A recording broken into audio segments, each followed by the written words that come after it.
Un presidente corrupto, traidor e indecente se ha trincherado en el Palacio de la Moncloa y está dispuesto a volar lo que queda del Estado de Derecho en España con la única intención de evitar su juicio y de evitar la cárcel junto a sus cómplices. Y por ello mi deber hoy es alertar a todos los españoles y advertir de que las nuevas jugadas de Pedro Sánchez, de ahora en adelante, con el objetivo de permanecer en el poder, son una amenaza para la nación, para la democracia, para la libertad, para la prosperidad y para la imagen internacional de España. Hemos dicho muchas veces que lo peor de Sánchez está por llegar y lo seguimos manteniendo. Pero ahora que también llega lo peor para él, queremos advertir de que eso le convierte en todavía mucho más peligroso para la convivencia y para el Estado de Derecho. Hemos escuchado nítidamente esta semana, y eso nos permite afirmar lo anterior, a los cómplices golpistas y terroristas de Pedro Sánchez. Hemos escuchado a Arnaldo Otegi y a Gabriel Rufián, y claramente están dispuestos a aprovechar la ocasión, a aprovechar la corrupción de la mafia socialista para obtener la máxima ventaja y para obtener rédito político atacando la unidad nacional. Sabemos que precisamente como consecuencia de la corrupción socialista, la unidad nacional, por la vía de los refrendos del derecho de autodeterminación y de la superación del régimen de 78 para llegar a un Estado plurinacional, es el objetivo de los cómplices de investidura de Sánchez. Lo han expresado claramente. No están mintiendo a nadie, como sí lo hace Pedro Sánchez. Y sabemos que ese es el mayor riesgo y que la legislatura solo llegará a término con cesiones de este tipo. Y por eso nosotros queremos apelar a la sociedad civil y a quienes tenemos el deber de ejercer la oposición, porque la sociedad civil y quienes ejercemos la oposición en España tenemos el deber de permanecer alerta y tenemos el deber de proteger a los jueces, a las fuerzas de seguridad del Estado y a las instituciones que están haciendo su trabajo frente a una estructura de corrupción. Y señalo una estructura de corrupción porque es absolutamente imposible que el nivel de corrupción del Partido Socialista haya llegado hasta donde lo ha hecho, hasta los extremos a los que ha llegado, si solo fuese la corrupción de un partido. Hay también instituciones, empresarios y medios que colaboran con ellos, que colaboran con esa estructura de corrupción. Hay sindicatos que colaboran con esa estructura de corrupción. Es impresionante. Por ejemplo, el apoyo a la corrupción de UGT y comisiones obreras, cuando las principales víctimas de este robo son los trabajadores, cuando las principales víctimas de este robo de la mafia socialista son las personas que no llegan a final de mes o las personas que no tienen capacidad para acceder a una vivienda en España. Por lo tanto, no estamos ante sindicatos, estamos ante la banda de la porra de la mafia socialista. Y por eso quiero decir que ante esta situación presidida por la mentira, por la traición y por la corrupción, la inacción no es el remedio.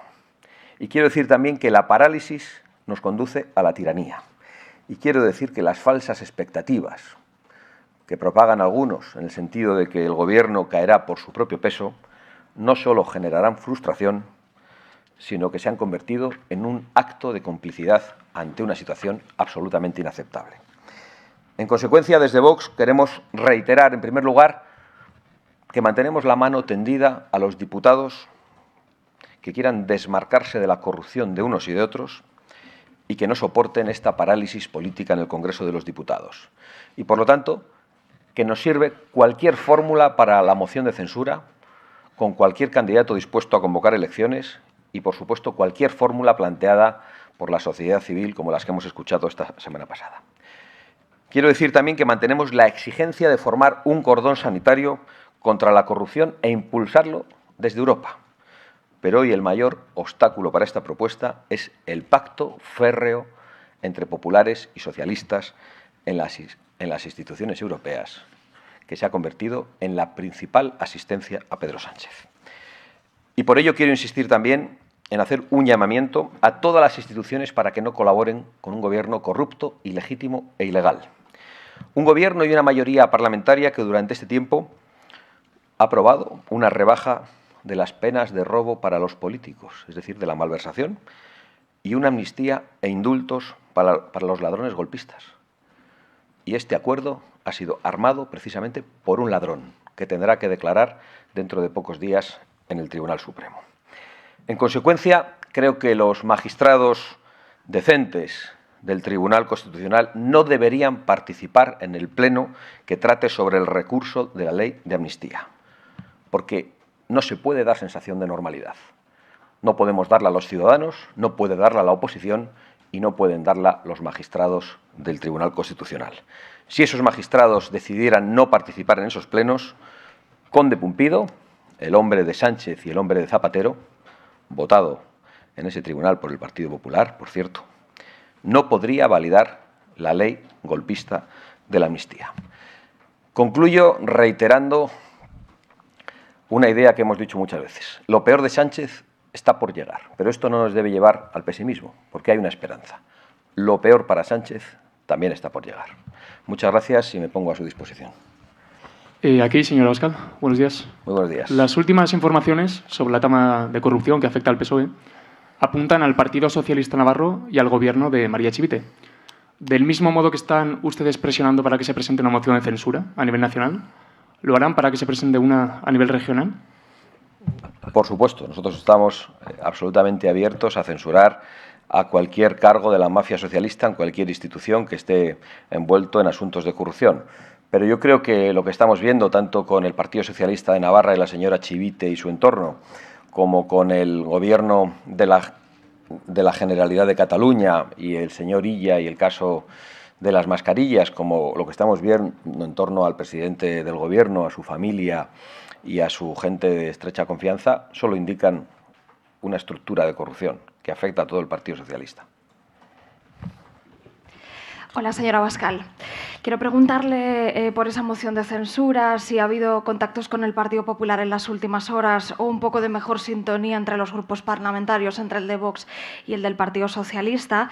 También sobre unas palabras suyas de ahora de la rueda de prensa, llama a los magistrados del Constitucional a que no participen en esa valoración de la amnistía. Les llama una especie de insurrección o algo así. No sé si nos puede dar algún detalle más sobre esta idea. Y también, en último lugar, sobre el bombardeo de Donald Trump de instalaciones nucleares, bombardeo del gobierno de Israel de instalaciones nucleares iraníes, si apoya eso y sobre todo la fórmula que empleó el presidente Donald Trump de no pasar por el Congreso, esa idea de que apoya ese bombardeo de Israel de las bases iraníes. ¿Se apoya que Donald Trump no pasase esa idea por el gobierno? Bueno, no sé si... Sí. Yo no sé, no conozco la legislación americana, si ha de pasar por el Congreso, pero imagino que cuando uno va a bombardear instalaciones nucleares no lo hace avisando y votándolo en el Parlamento. Pero vamos, yo no soy un estratega militar. Yo lo que quiero decir es que a mí me tranquiliza mucho que una teocracia terrorista que está destruyendo Oriente Medio no tenga armamento nuclear. Hay gente a la que eso no le preocupa. Incluso hay gente a la que le debe parecer bien, probablemente a los socios de Pedro Sánchez. Pero mi posición es clara. Yo no quiero que una teocracia terrorista tenga armamento nuclear. Estoy mucho más tranquilo si no lo tiene. Y por lo tanto mi posición no es la posición conjunta del señor Sánchez y del señor Feijóo, que han llamado a la desescalada de todas las partes. Creo que no se puede hablar de todas las partes cuando hay un Estado terrorista que está atacando a otro Estado en 7 frentes, está financiando al terrorismo y que pretende hacerlo desaparecer. Y eso no se puede perder de vista. En cuanto a mi propuesta a los magistrados del Constitucional, no es ninguna insurrección. Yo creo que la insurrección está en el Gobierno de España. Creo que el golpe de Estado institucional, no lo digo hoy, lo he dicho muchas veces en estas comparecencias, viene de quien está sentado en el Palacio de la Moncloa. He dicho en muchas ocasiones que el golpe de Estado separatista en Cataluña se ha trasladado a las instituciones nacionales y, por lo tanto, lo que planteamos es que esos magistrados no asistan a esos plenos y que, por lo tanto, no haya quórum para poder tomar esas decisiones. Y estamos pidiendo una estrategia de bloqueo del Tribunal Constitucional que impida esa sentencia de Conde Pumpido, una sentencia política, una sentencia hecha al dictado de Pedro Sánchez y de Zapatero, como otras tantas que se han hecho anteriormente. Ese es nuestro planteamiento. La insurrección es la del Gobierno de España.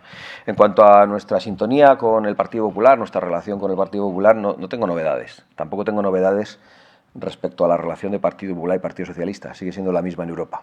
Estamos pidiendo la ruptura de esos acuerdos. Estamos pidiendo que el Partido Popular Europeo se involucre en arrinconar a Pedro Sánchez, a su corrupción, a su traición y a sus mentiras. no lo vemos por ningún lado.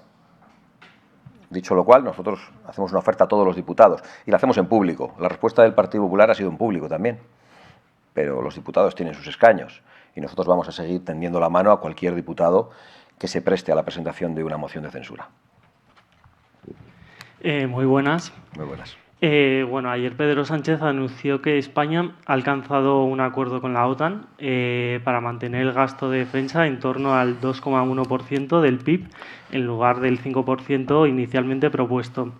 ¿Qué opinión tiene ustedes sobre este acuerdo y cómo valoran las presiones y existencias de la OTAN para incrementar el gasto en defensa? Bueno, yo niego la mayor. Yo no me atrevo a hablar de acuerdo. Conocemos una carta que es susceptible de distintas interpretaciones y yo creo que tenemos que esperar para tener más información y para saber qué es lo que se va a decidir en las reuniones de la OTAN.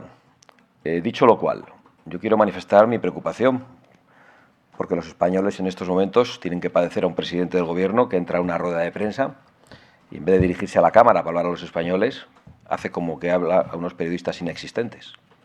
Estamos ante un presidente del gobierno que se maquilla para dar pena. Es decir, estamos ante un presidente del gobierno que en estos momentos parece que merece más una camisa de fuerza que el sillón en el que puede sentarse y tomar decisiones. Creo que todo lo que rodea en estos momentos a las decisiones y al modo en el que las ejecuta al presidente del gobierno es extraordinariamente preocupante para los españoles. Por otro lado, insistiendo en que no tenemos realmente mucha información de cuál es ese supuesto acuerdo, si es que es un acuerdo, lo que sí creo que podemos afirmar con rotundidad es que no se ha escuchado hablar nada de Ceuta, de Melilla y de Canarias. Nosotros somos partidarios del aumento del gasto militar, pero encaminado a nuestra propia defensa y a nuestros propios intereses.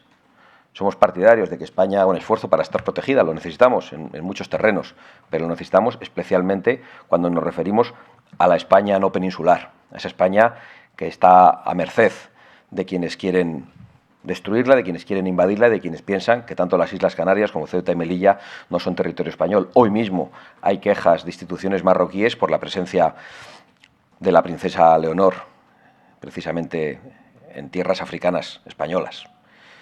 Y por lo tanto creo que cuando falta eso, esa referencia a esas tierras en cualquier tipo de acuerdo de la OTAN, el acuerdo está cojo para los intereses españoles. Hola, buenas tardes. Buenas La tardes. semana pasada conocimos la ponencia política que va a aprobar el PP en su Congreso. En ella se abre la puerta a pactar con Vox a nivel de todas las instituciones y además presenta unos postulados, por ejemplo, en materia de inmigración, que se acercan más a los que defienden ustedes. No sé si podría hacernos una valoración y en qué punto creen que deja esto de cara a futuros pactos con el Partido Popular. Gracias. Bueno, está muy bien que pongan por escrito que se abren a pactar con Vox. Lo cierto es que ya lo han hecho, ¿no? El problema es que no ponen por escrito que se niegan a pactar con el Partido Socialista. Y yo creo que eso es algo que puede pasar, como ha pasado en el resto de Europa.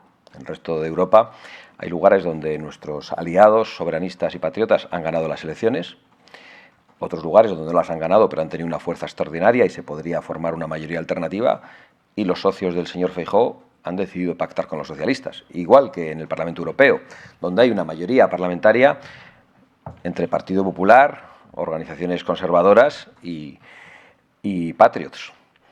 Y esa mayoría ha sido absolutamente desechada por el Partido Popular, que ha preferido una mayoría con el Partido Socialista. Entonces no sé por qué nos tenemos que creer que el Partido Popular, a la hora de la verdad, no va a preferir un acuerdo con el Partido Socialista. Hace 2 años, en las elecciones, el señor Feijóo, esto lo dijo claramente, pero yo he tenido que reiterarlo y recordarlo por activa y por pasiva, durante el debate electoral le ofreció una cantidad enorme de pactos al señor Sánchez, pero el otro día, después del apagón, volvió a ofrecerle un pacto energético al presidente del gobierno.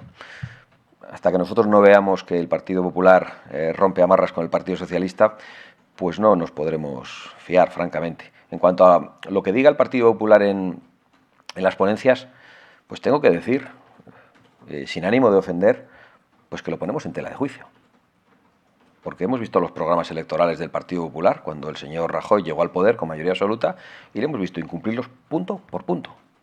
Pero absolutamente todo. Por lo tanto, a nosotros nos gustan los hechos. Hemos visto al Partido Popular cómo actuó en las regiones cuando gobernamos con ellos.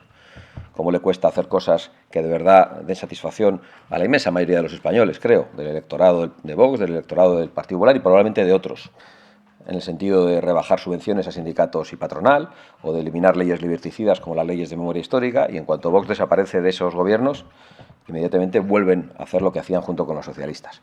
Por lo tanto, todo mi escepticismo, pero no es un escepticismo interesado, es que está basado en datos, igual que está basado también en las actuaciones de los socios del señor Feijóo en Europa, como el canciller alemán, que durante las elecciones dijo exactamente el mismo planteamiento que Alternativa por Alemania, diciendo que cerrarían las fronteras y expulsarían a cualquiera que entrase ilegalmente. 2 días después de los resultados, dijo literalmente: todos hemos dicho en campaña que estamos dispuestos a cerrar las fronteras y a devolver a los ilegales, pero ninguno estamos de acuerdo con ello. No puedo decir más. Hay gente que lamentablemente lo cree, pero tenemos el deber de advertirles. Yo sé que a la gente no le gusta que le digan que es engañada o que es estafada, pero nosotros tenemos un deber con la verdad y vamos a ejercerlo.